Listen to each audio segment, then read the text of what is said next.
local administration of the region, as you tell us, Rita Mafani Muchoko.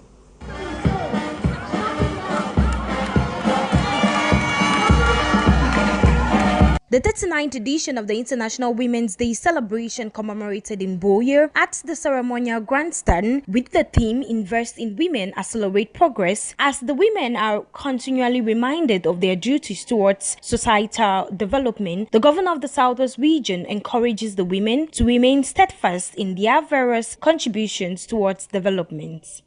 Those women are determined to bring back life to normalcy.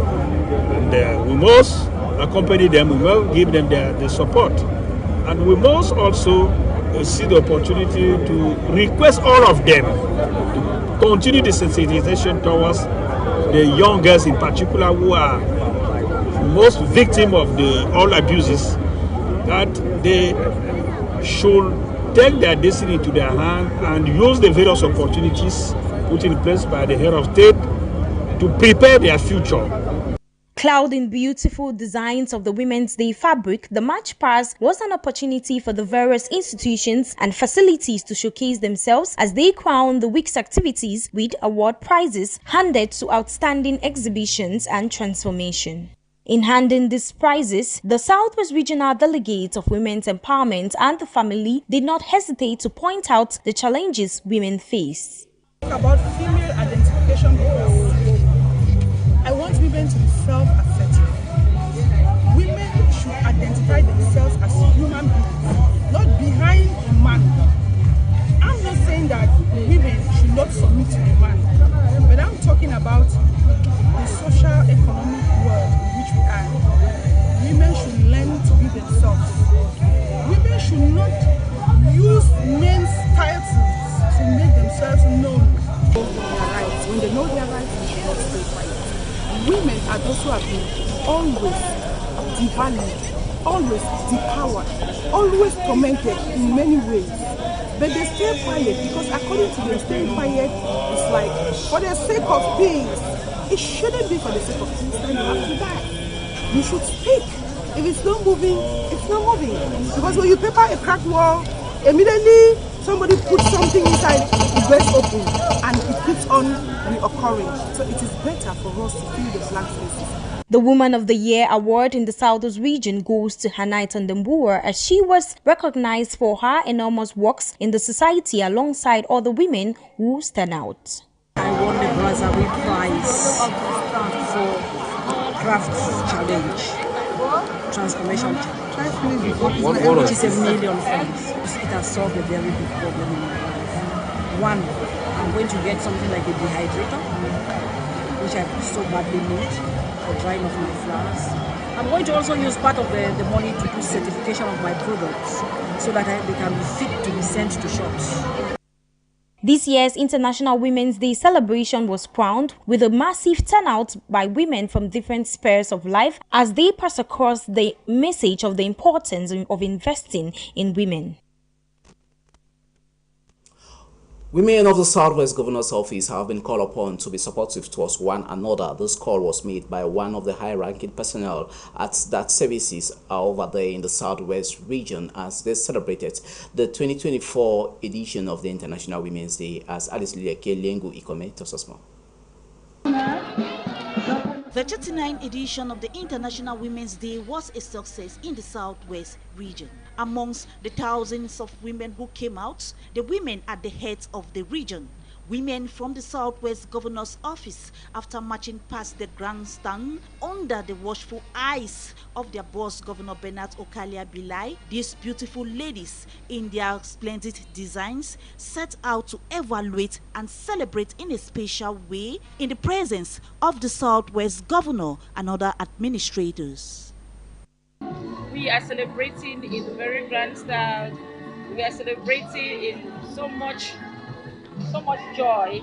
Like you focus for the theme for this year, which say invest in women and accelerate progress. You can see for yourself that the women have invested so much in themselves. They've taken up the volition to enhance the economy of our region, and also they've become so much developmental, and that is how they've enhanced progress in the region. They were also engaged in other activities before this day. We thought it wise that from the top to the bottom, we should take up on ourselves to do clean-up campaigns, which was done on Thursday by all the women, from myself to every other woman at the governor's office. It is worth noting that certificate of recognition was given to the head of division for economic, social and cultural affairs at the governor's office. Hence, it is a fact that they ought to celebrate in order to compensate, if it's just a little, for the hard work they all are putting in.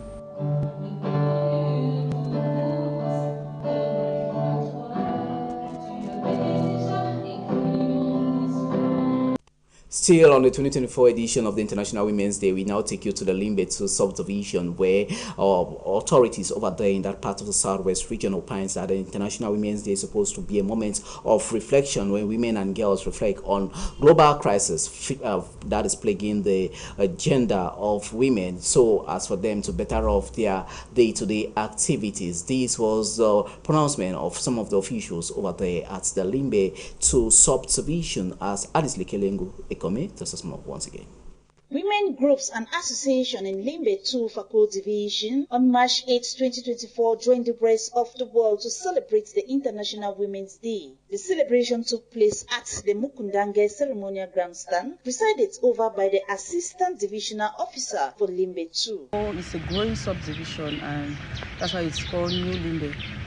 They are still trying to grow the subdivision. So for the women, the new innovation they had this year was through the theme of the year, which is invest in women to accelerate progress.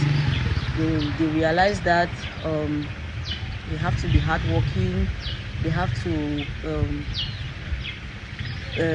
be responsible women, and they have to put their things together. The International Women's Day is a period of reflection, especially on the impacts of global conflicts on women and girls. The Limbe 2 municipality has greatly opened her arms to embrace the empowerment of women. We have just enjoyed ourselves and wrapped up the 39th edition of the Women's Day with theme Invest in Women, Accelerate Progress.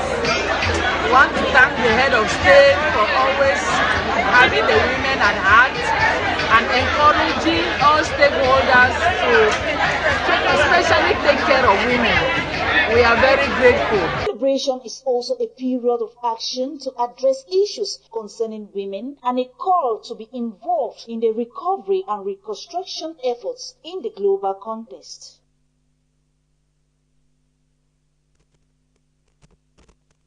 Over to the green city of Kumba, where women from all strata of life all came out at the commercial avenue in Kumba to fete the International Women's Day celebration, as they say they want to accelerate the set progress that was stipulated in this 2024 edition of the International Women's Day, as it deemed it necessary to promote one another in the women folk, as our Kumba-based reporter Rolantine Ngwari reports.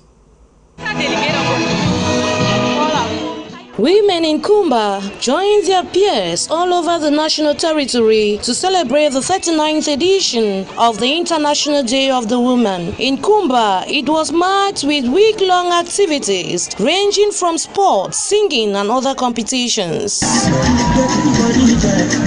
This year's event was carried out under the watch of the Senior Divisional Officer for Meme Division, Shambaleng Tu Ndong. The flavor of this year's International Women's Day in Kumba was the wife of the Senior Divisional Officer for Meme, who marked present. The International Women's Day, coordinated by the Divisional Delegate of Women Empowerment and the Family in Meme Division, was filled with pomp as women came out in their numbers to witness and to participate. This year's theme was Invest in Women, Accelerate Progress. The state has undertaken reforms to give women equal rights to economic resources as well as ownership and control over land and other forms of properties. financial services, inheritance, and natural resources. According to the Senior Divisional Officer, Chamberlain Tundong, he feels satisfied with this year's organization as the participation of the population was encouraging. He used the opportunity to call on women to advise those holding guns to drop their arms.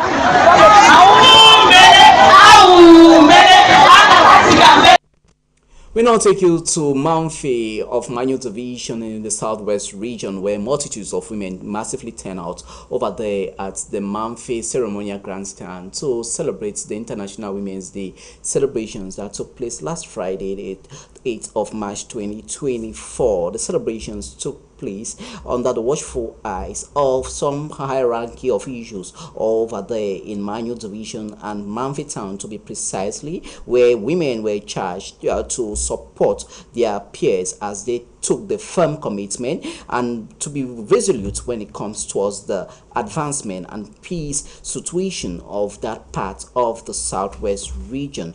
They equally went further in saying it's high time to bridge the gender gap as the disparity that still continues across some various life walks of life when it comes to the gender imbalance in the country. Now let's take a listen to some interviews of an excerpt selected for us by our Mamfe correspondent in this upcoming. It's quite encouraging, and I call on other women that were not able to come to me to make it possible, because this is what we want. Today was their day and they should make it a wonderful event. And of course, we used to have crisis, and today we no longer have crisis. This is what we encourage. And I also encourage our brothers and sisters still in the bushes there to lay down their arms and join us and celebrate Women's Day come March 2025. To wear with the women's anthem. Most particularly the text stanza of the women's anthem that states that men should drop their arms and embrace peace. We need to stay together. Women, they have come from all walks of life to stay here today to celebrate this day. I think that it is important for us. It is important for us to come together as a family to shun all the enemies that is getting us confusion in our municipality, and to make us have peace again. See how many people they have come out, how many women have come out. No, it's okay. How many women have come out? We are very happy to see this number of women that they are out.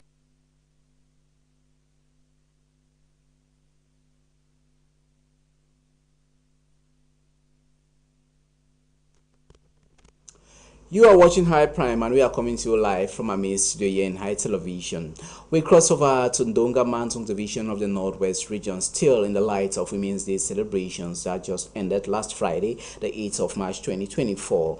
The Member of Parliament from Gokotunja Division, Honorable Jingo Monsak, has called on the women of Ndonga Mantong Division and the entire public over there to massively register on the Elections Cameroon Electoral Registrar for next year. General elections will be taking place 2025. He was speaking during the 2024 edition of the International Women's Day celebrations that took place at the Ceremonial Grandstand over there in Dub Town of Gokotunja Division, as our reporter tells us more. During the 39th edition of the International Women's Day celebrations in Gokotunja Division of the Northwest region in the town of Ndop, the Member of Parliament for the Gokotunja constituency calling on the women folk to be resilient in order for peace and normalcy to return to the area. Tell our children in the bush to lay down their arms and come out, so that let's develop this Gokotunja division. Let's use women. Your team said invest on women. We are supposed to invest on you, and we are supposed to be investing. But how do we do to invest in you when you cannot make your small enterprise? You cannot make your small business. So how do we do to help you to make this Gokotunja economically powerful? Speaking at the Gokotunja Ceremonial Grandstand, the lawmaker equally called on the massive registration on the Electoral Registrar of Elections Cameroon, ELECAM, as general elections will be coming up next year, 2025.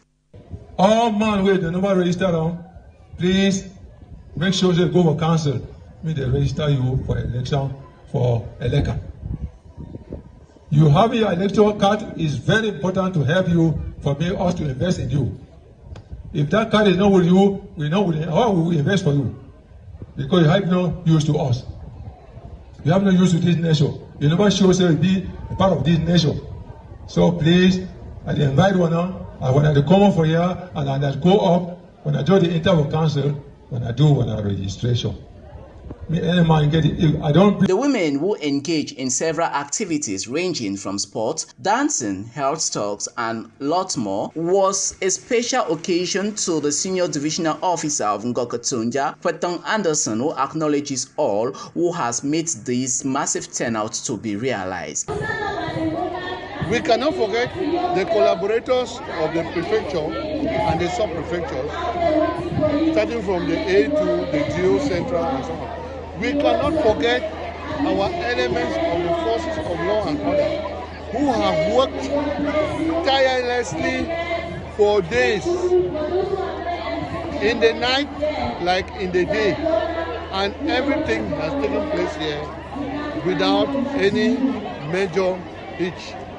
With all the fanfare witnessed at the 2024 International Women's Day celebrations in Ngor-Katunja Division, the different stakeholders unanimously hold a common ground, that of peace and development.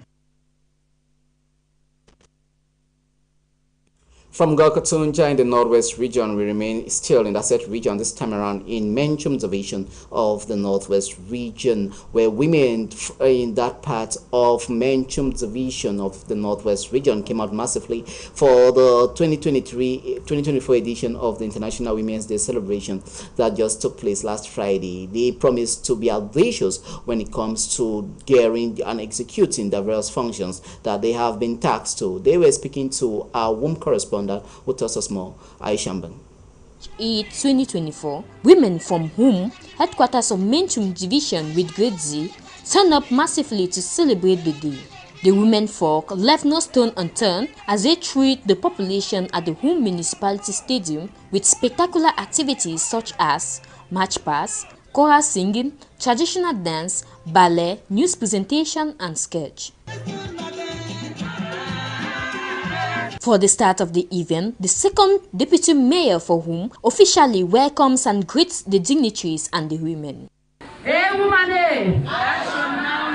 hey woman, we must make a change. It is with great honor and joy for me to address us women, of whom on this great day of peace, it is incumbent on me, therefore, on this unique day, for the woman to welcome all of you and to appreciate all those women who have distinguished themselves in positive aspects of life. The 39th International Women's Day celebration in Whom was graced by the presence of some government officials, the divisional delegate of Women Empowerment and Family, president of Women's Forum Whom, and the senior divisional officer of Whom, who called on the women to respect this year's theme.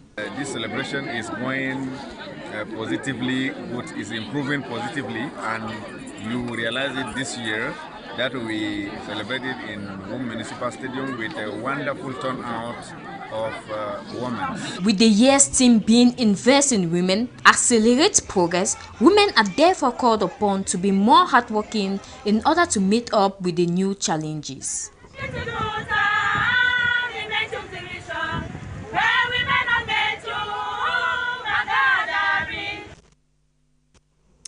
With that report from Menchum Division, this is where we put a stop on the Women's Day's run up on our newscast. We take you to news out of the country. This time around, we move over to the East African nation of Tanzania, where 9 persons have been confirmed dead, while some 78 others are currently receiving medical treatment in a health facility in the touristic destination of Zanzibar after they consume a tortoise, sea tortoise. As a result of that, 7 of them actually died. The Zanzibar local authorities confirmed to official news reports stipulating that the third persons died as a result after the consumption of the third sea tortoise that they ate. As our reporter on that is Jabikiti. Inhabitants of Pemba Island in Zanzibar, in the East African country of Tanzania, are in mourning and despair as some 9 persons have been confirmed dead, with 78 persons hospitalized after eating sea turtle meat. The dead victims include 8 children and an adult as confirmed by Zanzibar authorities on Saturday, March 9. The adult who died late Friday was the mother of one of the children who had earlier died. The district medical officer in the locality, Dr. Haji Bakari, confirmed to members of the press that the victims had eaten sea turtle meat on Tuesday, March 5, 2024.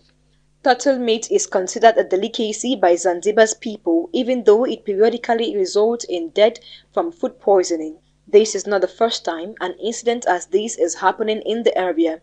In November 2021, 7 people, including a 3-year-old, died in Pemba Island after eating turtle meat, while 3 others were hospitalized. Meantime, authorities in Zanzibar have dispatched a disaster management team to urge the population to avoid consuming sea turtles. Some scientific reports have suggested myriad of dangers from bacteria and parasites to toxic pollutants that have been found in sea turtle tissues. Such contaminants explains the illnesses and deaths which have been linked to sea turtle consumption. Hence, communities in coastal areas are called upon to desist from eating sea turtles not only for conservation purposes but also for safety reasons. On to sports, the Southwest Regional League has been successfully launched. The launching ceremony that took place over the weekend was witnessed and presided over by the Vice President of Cameroon Football Federation, Fika Foot. These as the Pool B and Pool D respectively will be logging horns in the days ahead. As our sports reporter, Ngunyu Sanita has more.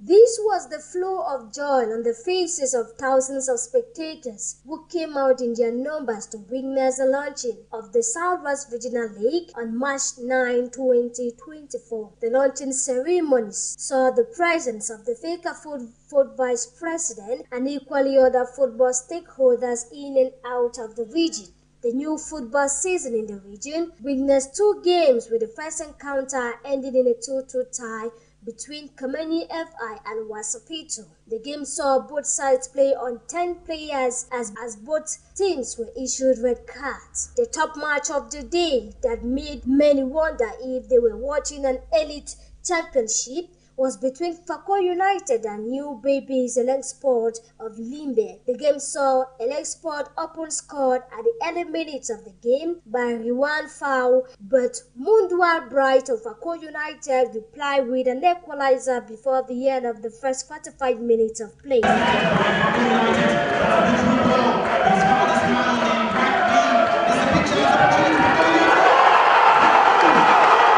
The last segment saw a no backing down spirit as both teams showed a masterclass performance that saw Mbi Christopher of Elengsport put his sights ahead with the second goal barely 20 minutes to the end of the game. Fako United, hungry for more goals, replied with an 80-minute goal from Ibrahim Ekwa to split points after a 2-2 tie. Both coaches have appreciated their players. Played well, so it was a good game. So we just have to win by good side. We knew it was going to be a very, very difficult game for us. But we prepared the players mentally that they should resist the pressure. So it's the first game. You know, friendly games will never be the same with official games. With the intensity of the game, the fourth vice president was caught spellbound. Bureau for this wonderful mobilization and for a very, very good organization. I think there's a saying that when you organize well, you're gonna end well. I just want to wish them the best because the football I've watched here, I've never seen an amateur league play like this. It was like I was watching an Elite One team playing here. I just want to use this opportunity to maybe appreciate my national president, Dr. Samuel Etofis, for his wonderful work he's been doing for football in Cameroon. You can see that now people are coming back to the field. What I watched here, I saw all players that have left football since that have come back to see play, and they were very, very perfect in the field. and very, very tactics in the field. And I think we just want to say, let it continue in that spirit, and to also appreciate the team presidents, the managers of the team. In our two regions, especially in the Southwest and the Northwest, where we have crisis, but I can still see team president mobilizing teams to come up with this wonderful tactic play that I've seen here, well dressed. I want to appreciate them and to say they show kudos to their effort, and they should not relent, because we say football play.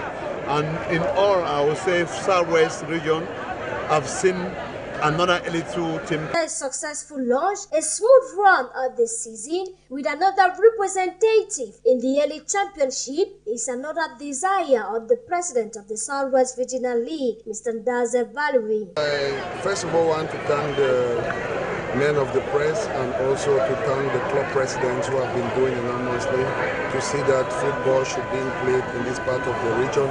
I must say that the football that we've watched today, this afternoon, is just to prove and to show to us that the Southwest Regional League has been doing a great job to see that we should pick up another Elite 2 ticket, because the president of this country, President Paul Biya, has given Southwest some good pitches, good stadiums, and I think it is our place as the football organizers, coordinators in this part of the country to see that we should qualify teams at the highest level so that they can keep these beautiful stadiums warm. Southwest region launched. The Southwest region has equally launched successfully, and the following fixtures for match day 1 will be communicated in the days ahead as the fans await to give in their support to their various clubs. Well, I'm sorry for the mix-up. That was the 4th Vice President of Fecafoot and not the 1st Vice President. And just to reiterate, the 4th Vice President is Binga Felix, who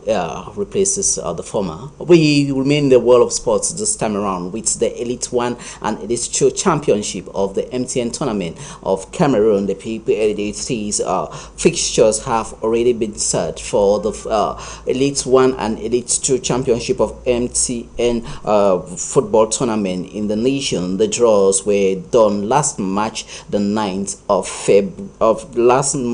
March 9, 2024 at the Chinga headquarters of Fecafoot. That is the country's football federation. As once again, good news, Anita Tasasma. Following the draws done on March 9, 2024 at the Fecafoot head office in Yaoundé, the first round of both the MTN Elite 1 and 2 playoffs and play-down fixtures are known. The MTN Elite 1 playoffs will see Canaan Sportif of Yaoundé battle with Colombe, Yosa against Gazelle, Dynamo with Victoria United, and Stade Renard will lock hands with defending champions Canton Sport of Garoua. Meanwhile, the plays down will see PWD of Bamenda clash with UMS of Loum, RS Fortuna with battle with Fauveau of Baham, Avion with Union, and Aigle Royal with Les Astres of Douala, and the Mangwa Boys of Bamboutos against Fauveau Azul. The Elite 2 playoffs fixtures will see Eden Sport play against Vaseng, TKC against Bafman United, and Aigle Royal will clash against Panther Dragon against Indikul FC. The relegation battle will see Renaissance battle with Yafoot, Fanta Street of Bamenda against Leopard, Union would face Rangers, meanwhile Islop Host Sports Academy would clash with RS FAP. It should be reminded that 5 teams from the MTN Elite 1 will be relegated to the MTN Elite 2 Championship. On more developments after a serious investigation carried out by the Fecafoot Bureau, more than 7 clubs are involved in 8 malpractice of their players. Young Sports Academy heads this investigation with about 13 players with double identification. Nathan Wilfred and Richmond Inji of Victoria United, alongside other 5 players, making a total of 7, are equally involved in this act. Just very few clubs like Canton Sport of Garoua, Stade Renard and others are free from this act. With that sports story from the Chinga headquarters of Fecafoot in Yaoundé, this is where we conclude tonight's news package, High Prime of Monday, the 11th of March 2024. Thanks for watching and good night from our news studios.